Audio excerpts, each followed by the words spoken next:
for the gospel.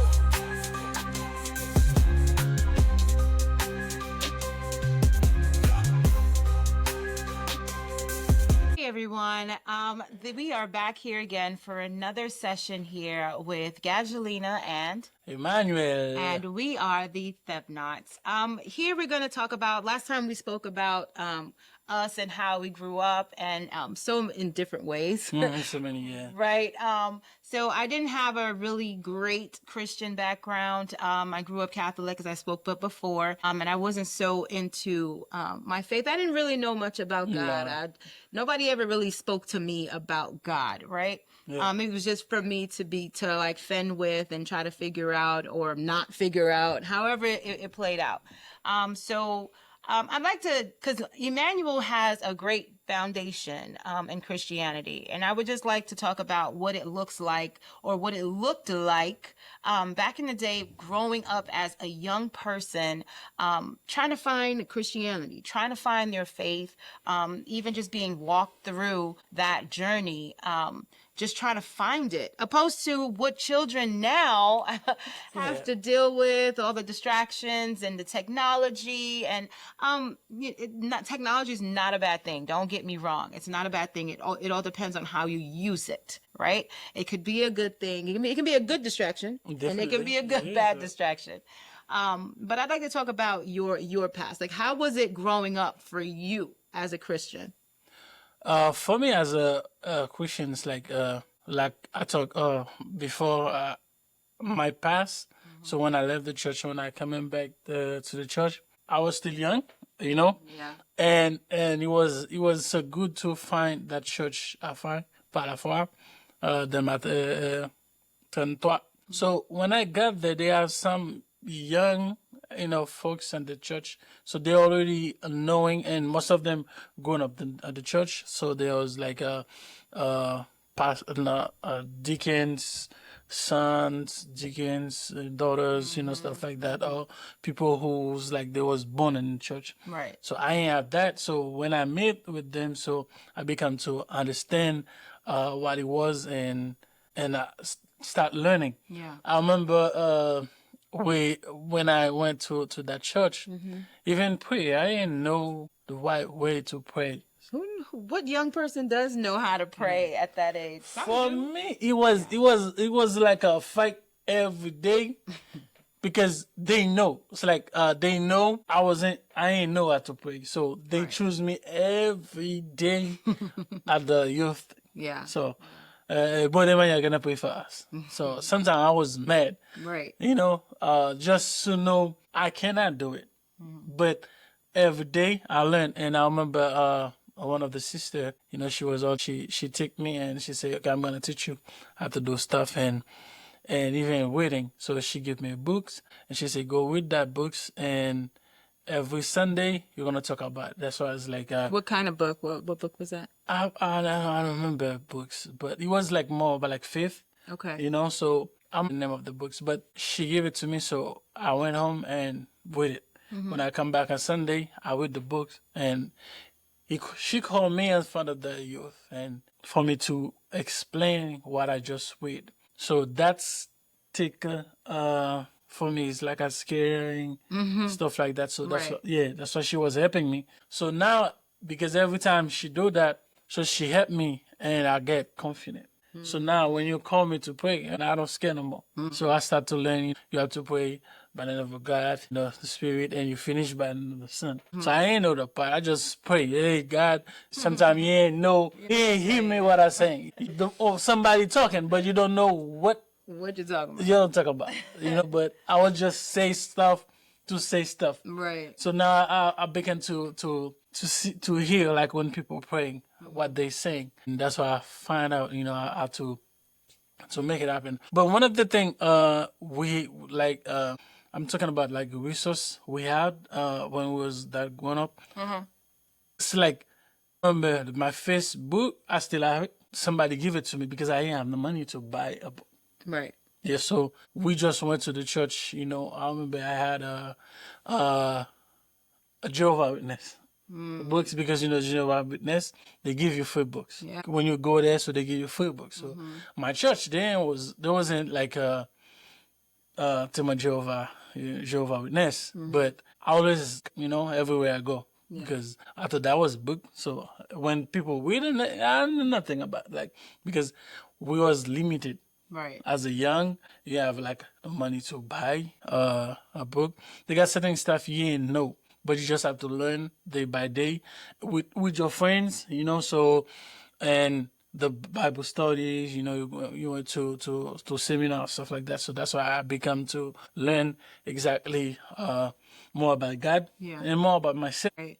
Absolutely. That's awesome. Yeah. That's awesome. I mean, I wouldn't say that the children now don't have that, right? But at the same time, I remember, because even though I didn't grow up in the church, like the way that people try to say, like, you got to be there Tuesday and Friday and Saturday night. Like, I didn't grow that. I have that now, like, the past 10 years, 15 years, ago, like I started to build that. But at the same time, we didn't have the distractions that the kids have now, where you're sitting in the church and instead of going, or even like the video games, we did have like Mario Brothers and stuff like that, but still, the phones while you're in church. You're sitting in church and the child is bored. Like for us, our children don't speak Creole. So if they're sitting in the sanctuary, they just don't understand what's going on. So they're like, give me a phone, right? So they're completely distracted over everything. No chance to learn or anything like that. You guys didn't have that growing up. No, that. Can you imagine what it would have been though? Do you think that you would be where you are now if you were distracted with all that technology? I think as kids, like I said, I wasn't like really kids when I was there, but I think we learn because it's a language, so you speak Creole and French because that's the two language they speak at the church is French and Creole. So you have to learn, wait for him to come at the church because he's gonna talk about family. That was what he was talking about. Yeah. Family. Sometimes I remember one time he take it's like I was mad and sad at the same time because my mom wasn't in the church. My mom already he come to America, so we was at the church. So he said, "Today we're gonna do it's like, we're gonna make all the family, which we got take your father, sit with you, and we'll have a conversation as we are at the church." So I was by myself and my brother, and I ain't nowhere to who to talk to. So it was me. I think there are 2 or 3 other kids. We have the parents. So we sit together and have fun because we have it. It was sad at the same time, but it was good because it make us know we are. So we don't have the fans, but we have to challenge ourselves to be better, to get better. At that time too, when I was young, you have to learn how to play, a keyboard, guitar. It's like that challenge you. It's like you don't worry about the phone, about nothing like that. It just challenge you to learn about the Bible. It's like I remember a youth. We used to have Bible, competition, songs, competitions. Who can make people laugh more? Yeah. That was what we have. So you have to challenge yourself. When you got home, you got homework to do because when you come back on Sunday, you're gonna. They're waiting for you. Yes, waiting for you. They're waiting for you. But today, like you said, today is like the kids. I don't say they don't have it.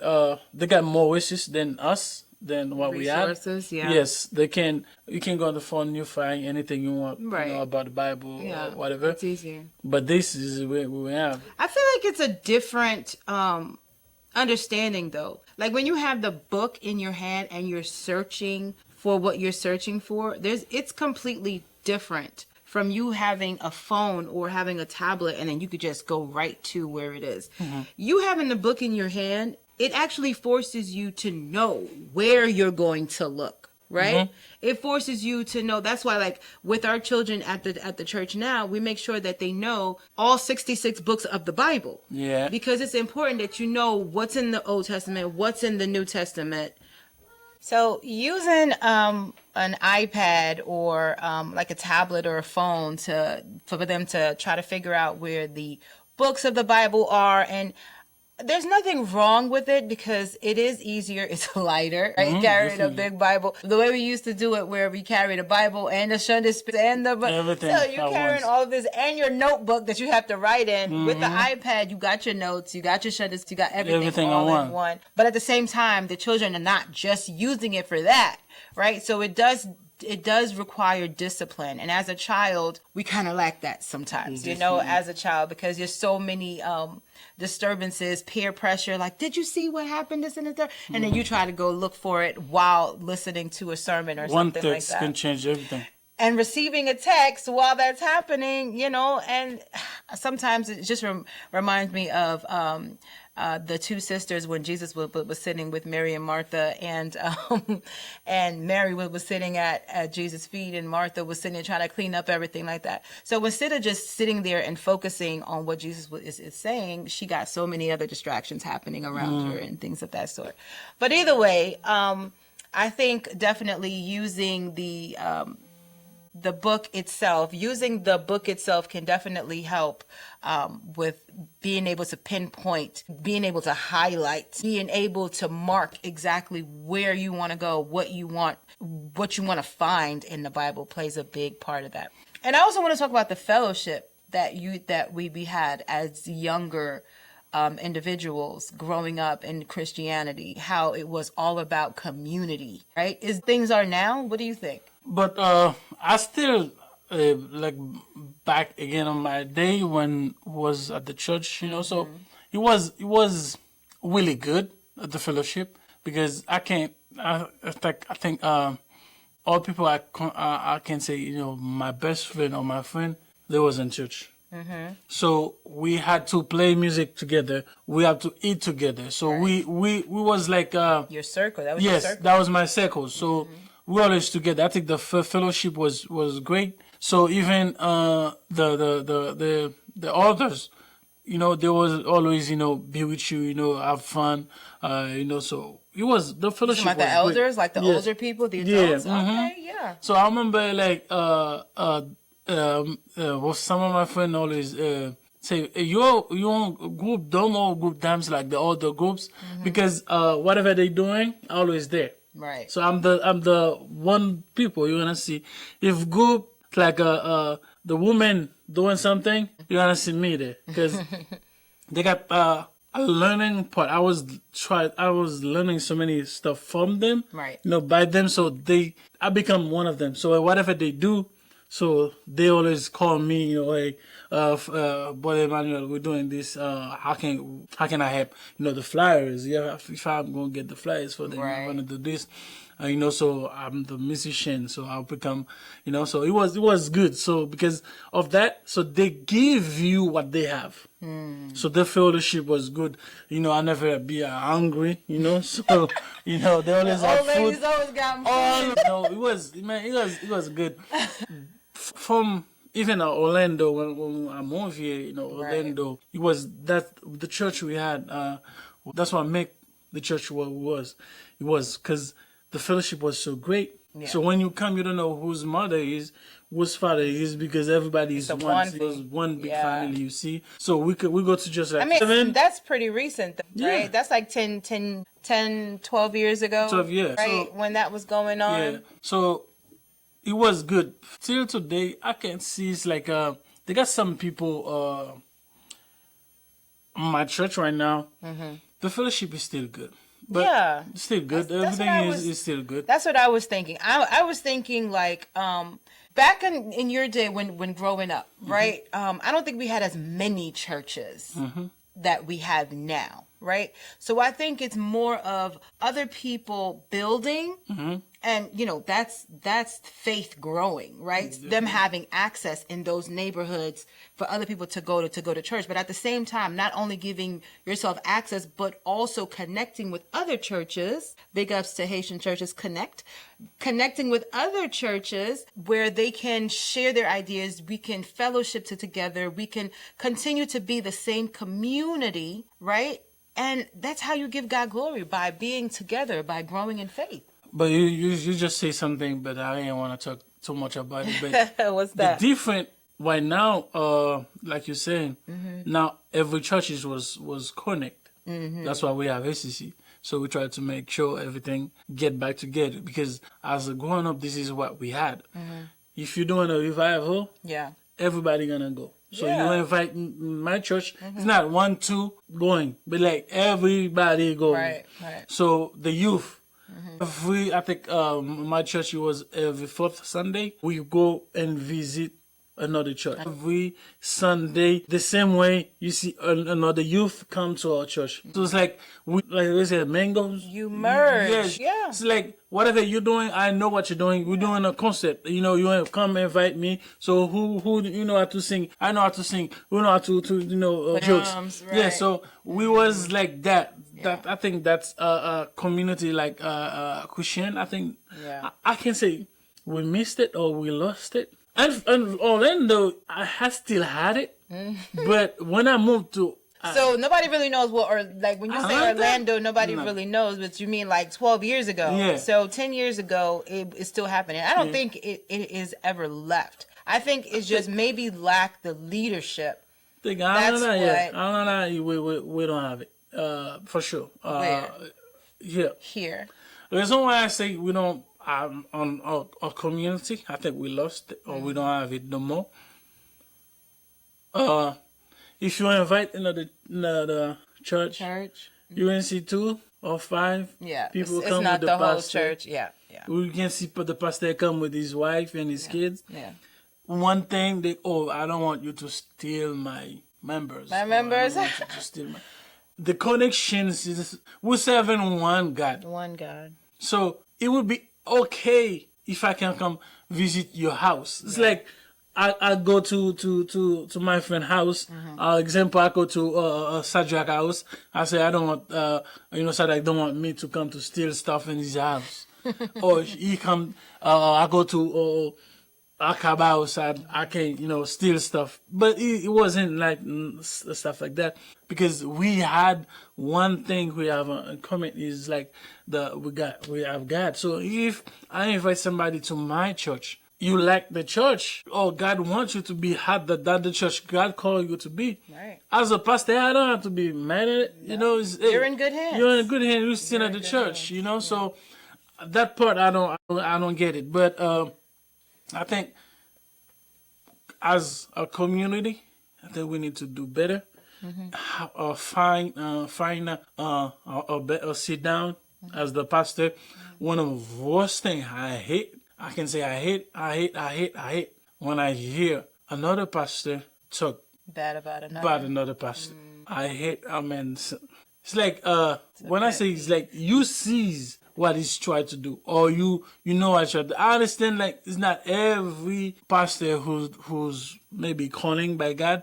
I understand that part, but take your time or your day to just focus only on the pastor, whatever that pastor do or pastor that do. That's what you're gonna talk about on your Sunday. You focus. You take your focus on what God calling you from to. God, Yes. right. So focus on God. So whatever another pastor do, if you can find his phone or whatever, communicate with them, or they don't want, pray for them. Stop talking about the pastor. I hate that. I have to say. That's understandable. That's understandable. But I wanted to go back to what you were saying. You were saying like back in the day, when all the churches used to come together and things like that, but we don't do that now. I'm thinking about maybe different aspects that's going on, especially back in Haiti. The way that people used to work may not be the same as how people work now, because now you have mother and dad working inside of the home, right? Back in the day, back in Haiti, right, where you grew up, maybe you didn't see those kinds of things. Like the mom probably worked inside of the home, dad worked outside of the home, and things like that. And people found time. Or, if something is happening, maybe it happened on a Sunday, not a Saturday, not a Friday where people are working. Here in the United States, people are working 2-3 jobs, right, just to pay the bills. So sometimes it may be kind of hard, especially in our community. We have a lot of nurses. So they're working 12-hour shifts, sometimes 16-hour shifts, right? Sometimes they're doing double shifts, right? And sometimes it may be hard for that to work out. where people are able to leave their jobs and make it to someone else's conferences and things like that. So that could be one reason why you can't have everybody at the church come. And I mean, I'm not saying it should be 2-3 people, but No, it's like, I don't think so. Is that? You don't think it's that? No, I don't think so. It is. If a Sunday morning you're doing something at your church, you're there. Or Sunday afternoon you're doing something at your church, you're always there. Right. So why wouldn't they invite you so you're not there? What if it's on a Wednesday or a Thursday or a Friday? Everybody is working in the church at the same time. I'm not thinking excuses. I just want to make sure it's like, y'all knows, like, y'all serve one God.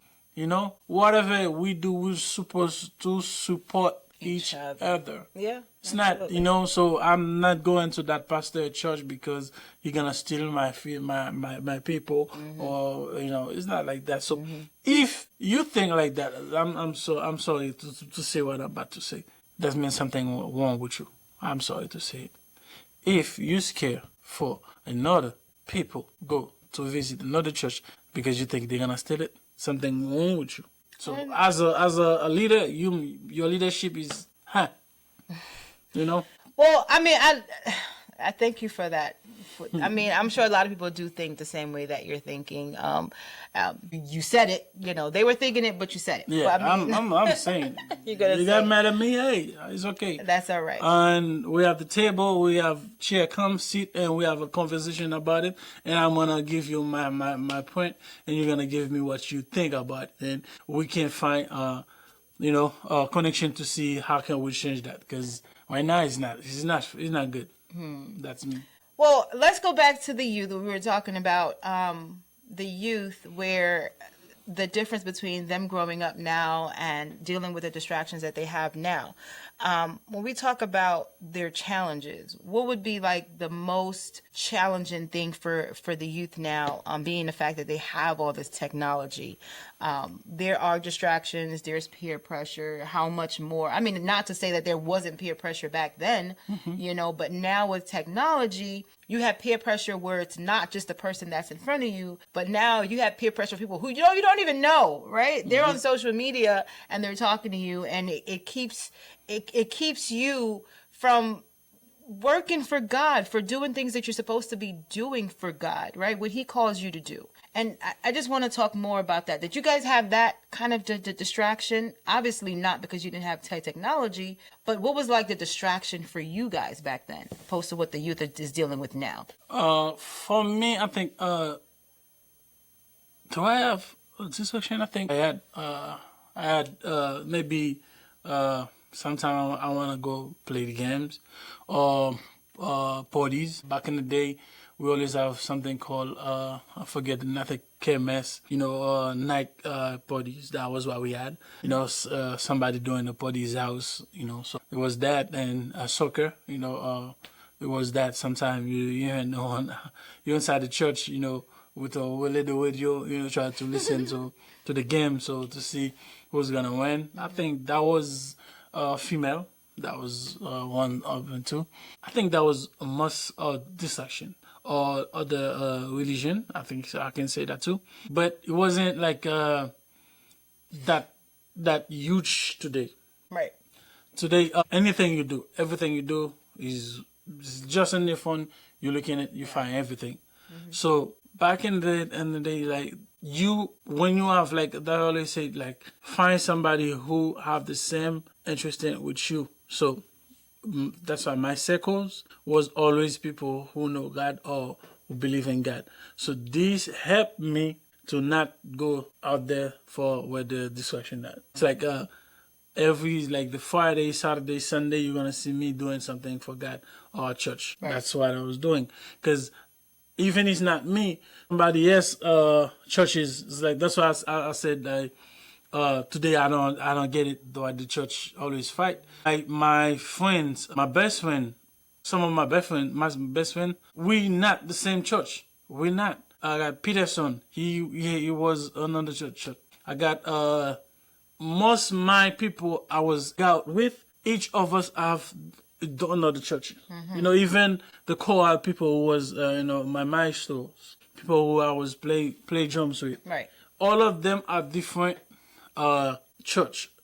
But we always support each other. If I'm doing something on my church, they come. If they're doing something, I come. So this make us like a bigger circles.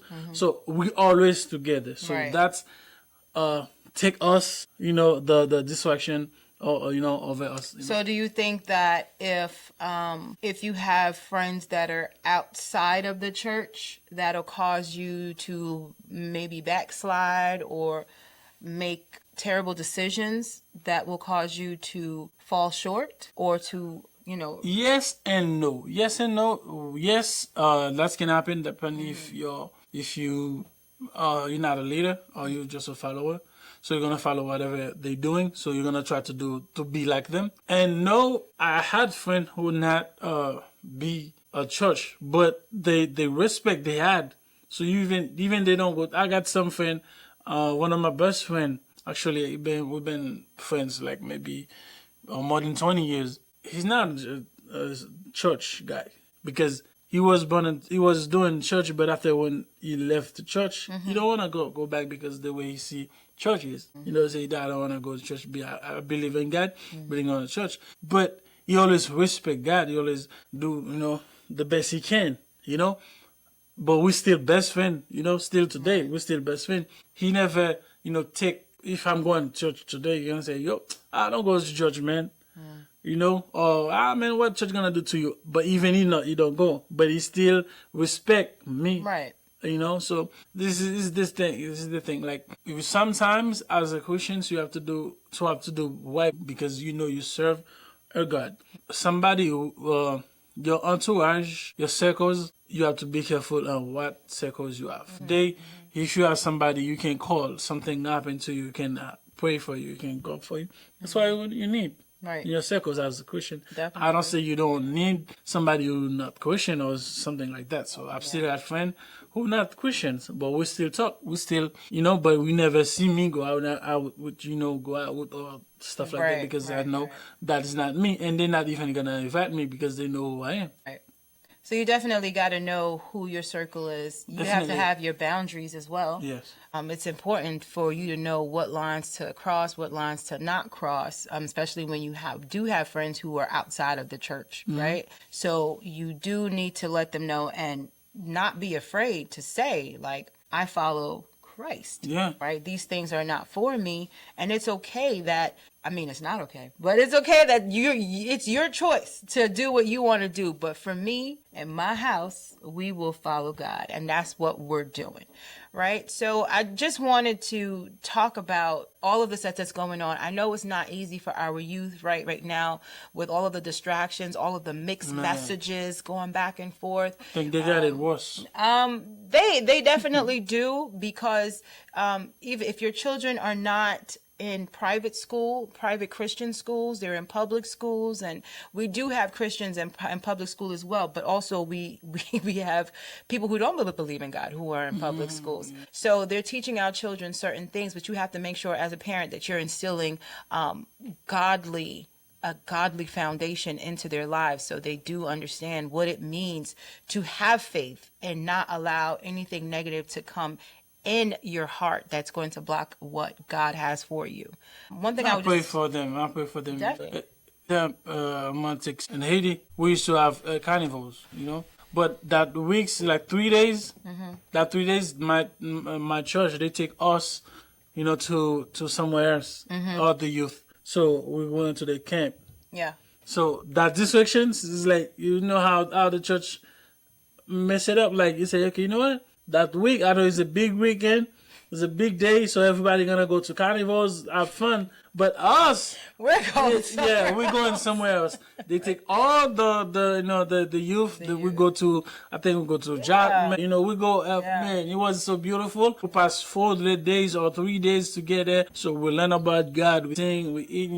We have fun. We learn a bunch of stuff because they just take the decision. Definitely. That's what the church. That's what we do for Halloween here in the U.S. Right. So while everybody else is going trick or treating and things like that, we have have to create activities for our children to go ahead and do, where they're not going out there trick-or-treating, right? We do other things inside the church to keep their minds away from all of I that, had right? that. You didn't have that. No. Well, Because you guys didn't have Halloween. no, Halloween celebrate is not. It's not the same. Yeah, Halloween. it's a will thing in there. In Haiti, not the same. it's the will. It's the will thing. That's why Asian don't celebrate. Asian Christian don't celebrate Halloween because, like they say, it's the devil day. And my country is really the devil thing. Yes, yes. So we saw stuff, we hear stuff the same day. So that's It's why we real. don't celebrate it. Yeah, it's real. So not because we think we're better than you or stuff like that. No, we know it and we saw it. And You have real costumes. real costume, not the fake thing you put on. that fake You know, no, costume? it's the real Wow. deal. You know, the zombies, everything out there. So we be careful in that. That's why we don't celebrate. Not because we better or now we try to be we're question. No, we know what it is exactly. What it is. Right. That's why you got to do your homework when Definitely. you're doing things like this, especially people who come from different countries and you come here to America. There are things that you see. Yeah. You don't just follow everything that you see because you don't understand it. Find out about it What first it is before exactly. you're just doing it. Like a lot of people put like tattoos on their bodies and things like that they don't understand what they're putting on their bodies, or certain kind of piercings that you're doing that other cultures are doing and you think it's cool. So you just go ahead and do it. But everything has a meaning. Everything has a purpose, right? So we want to make sure that we do our homeworks. So that's all that we had for you today. We just wanted to leave our youth with, be the light in that circle, whether there's darkness around you, whatever the situation may be. Follow David in First Kings. I apologize. First Samuel's verse 17, chapter 17, that talks about how David was being used by God to do miraculous things. As a young person, he's able to do all of that. Okay, you yourself can do the same. Allow God to use you. Be the salt. Yeah. Be the salt. Be the salt in this world, okay? You can do it. Stay in your word. Learn the Bible. It is very, very important. There is a time in this world where we're not going to be able to see any Bibles. That's why we try to instill in our children, try to read your Bible every day. Every chance you get, try to do something, okay? And just allow God to lead you. Allow God to lead you in the righteous path. I promise you, you will not go wrong. I promise you, okay? Well, But one thing I understand when you're young or you're at the church, be better, do better.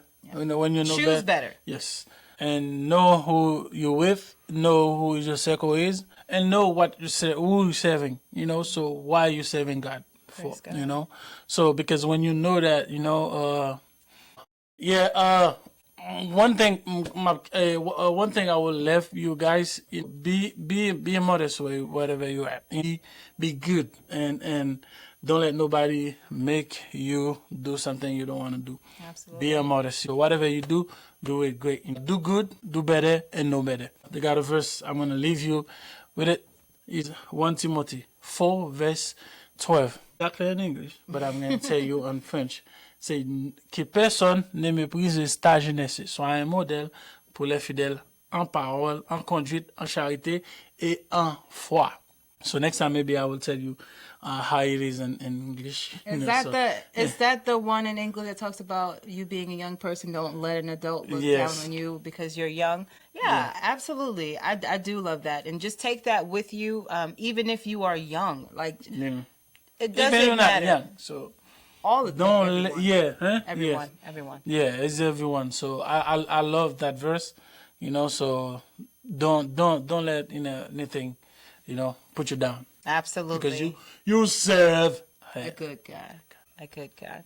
Well, continue to follow us on Instagram and TikTok, YouTube, absolutely. and you're gonna see us more often. So every week we're gonna drop one like this. Absolutely. Keep following us, and remember we're in SCC, so we love and everything we do is for God, and we serve our humble God and good God. So we have to be good. Praise God. Well, stay rooted in love and growing in faith, and we will see you next time. Next time.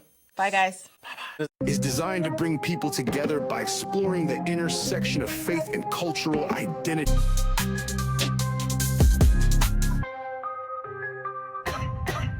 for the gospel.